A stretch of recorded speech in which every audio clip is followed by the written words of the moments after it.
السلام عليكم ورحمة الله تعالى وبركاته. مرحبا بكم متابعينا الكرام في فيديو جديد من قناة الكينج سبورت، والذي سنعرض إليكم فيه موعد وتفاصيل مباريات اليمن وكوريا الجنوبية. لكن قبل البدء فضلا ليس أمرا نرجو الاشتراك بالقناة وتفعيل زر الجرس كي يصلكم كل جديد، وما تنسوش الإعجاب بالفيديو والصلاة على النبي. والآن مع كافة التفاصيل.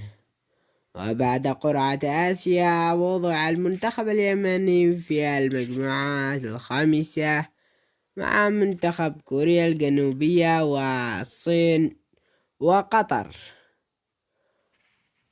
ويلعب المنتخب اليمني مباراته الثانية مع كوريا الجنوبية، وذلك ضمن نهائيات كأس آسيا للناشئين تحت 17 عام. وتاريخ المباراة 23 شهر 5 يوم 17. أما عن توقيت المباراة لم يحدد بعد، إن تم تحديده سنعرضه لكم. وإن هذا الفيديو ليس بمؤكد من الخبر، ولكن قلنا من الاحتمالات أن يلعب. والسلام عليكم ورحمة الله.